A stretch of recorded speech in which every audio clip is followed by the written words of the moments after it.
Let's say that you have your own land plot in the fresh air. What would you do? I think the title of the video makes it clear what I'm talking about. Of course, you would want to build your own farm. Just imagine.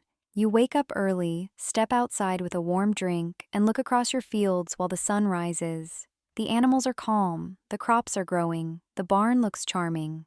Somewhere, a chicken is doing something adorable and financially useless. For a moment, farming feels like the opposite of modern life.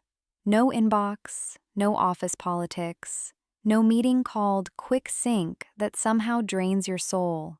Just land, fresh air, honest work, and the feeling that life finally makes sense. And then reality walks in, wearing muddy boots and holding an invoice. Because running a farm is not just plant something, sell something, feel peaceful. It is one of the most romanticized businesses in the world, but also one of the most financially unforgiving. Most people imagine farming costs in a simple way. You buy land, seeds, animals, maybe a tractor, and then nature helps out. Which sounds beautiful because it suggests nature is basically an unpaid employee with strong values. It is not.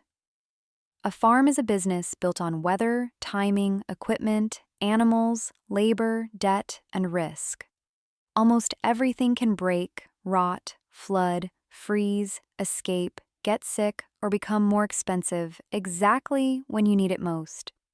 That is the part people miss. They focus on the visible costs, the tractor, the barn, the animals, the fields. But the real pressure is the system underneath.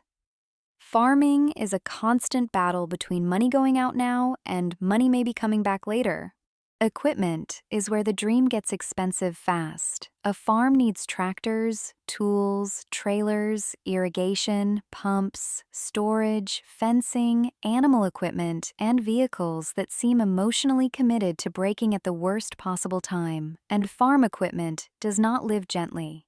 It works in dirt, mud, heat, cold, and pressure. A normal car breaking down is annoying. A tractor breaking during harvest can become a financial emergency. Every lost day can mean lower yields, missed timing, or less income. Then there are animals. Animals are wonderful. They are also walking operating expenses with personalities. If you keep livestock, you are paying for feed, shelter, bedding, veterinary care, fencing, water systems, transport, and backup plans. Many backup plans. Animals do not pause their needs because cash flow is tight. A cow does not look at your spreadsheet and say, "Actually, I can wait until next quarter." Chickens do not respect budget categories. Goats treat fences like polite suggestions. That is the hard part. In the cozy fantasy, animals are emotional assets.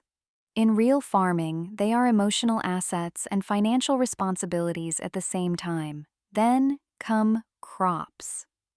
From a distance, crops look peaceful. Green fields, neat rows, a breeze moving through the plants.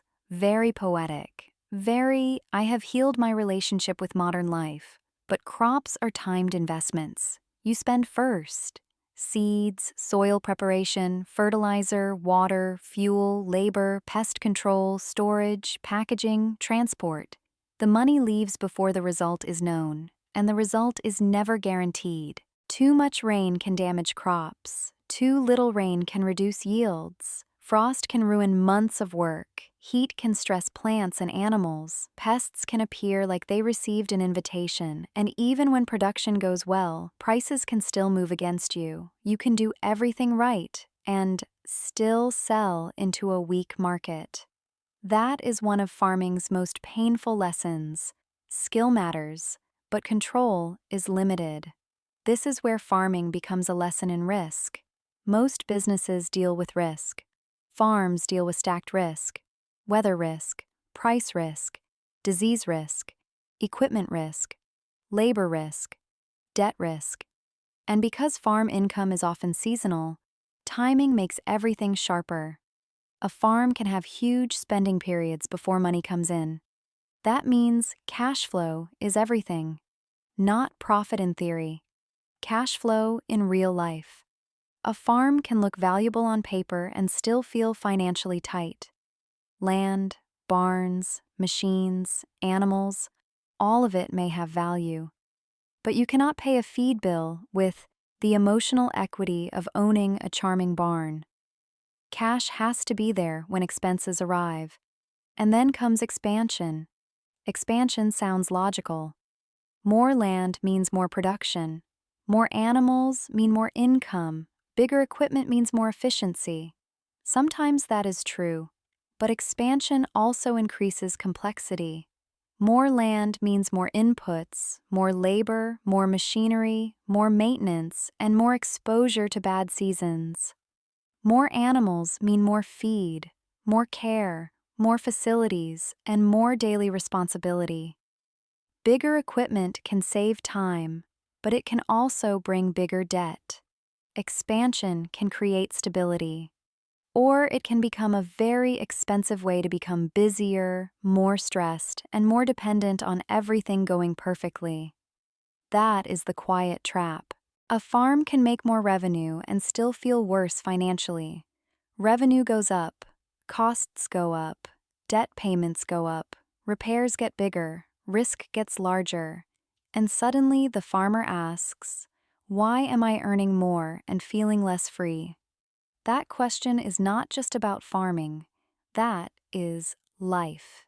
It is the same feeling people have when they get a better job but higher rent, a nicer car but bigger payments, more income but more pressure.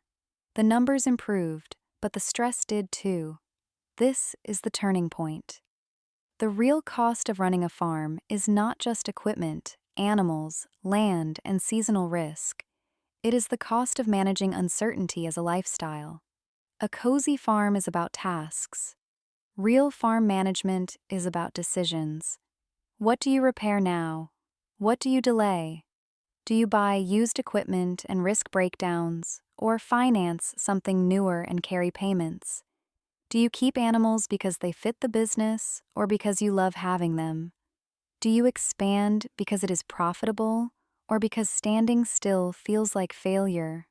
That last one matters. A lot of financial mistakes are not made because people are stupid. They happen because money is tied to identity. Farming can carry pride, family history, independence, tradition, survival, and purpose. So decisions become emotional. Selling equipment can feel like going backward. Reducing livestock can feel like failure. Not expanding can feel like lacking ambition. Even taking a break can feel illegal, although no court has technically banned rest yet. Good farm management starts by separating the dream from the model. The dream can be beautiful. Keep it. People need dreams. The problem is when the dream is forced to do accounting. A farm needs a realistic view of fixed costs, variable costs, maintenance, cash flow, debt, and risk. Not because excitement is bad, but because excitement has never paid for a replacement transmission. Every part of a farm should have a job. The tractor is not just a tractor, it is a productivity tool. The barn is shelter, storage, workflow, and protection. Animals are not just cute additions. They are living responsibilities that need to fit the operation. Land is not just space. It is capacity, cost, and risk. That mindset does not destroy the beauty of farming. It protects it. So what does it cost to run a farm? Money, obviously. Equipment, animals, repairs, fuel, labor, land, insurance, debt, and risk all add up. But it also costs attention, patience, discipline, the ability to make decisions when nature, markets, and machinery are all acting like they are in a group project and nobody read the instructions. And maybe that is why the farming fantasy is so powerful. We do not just want crops, animals, and fresh air. We want to believe that if we care for something patiently enough, it can become a life, and it can. But only if we remember that every beautiful thing still needs a budget, a backup plan, and occasionally a very expensive part that somehow only ships on Tuesday.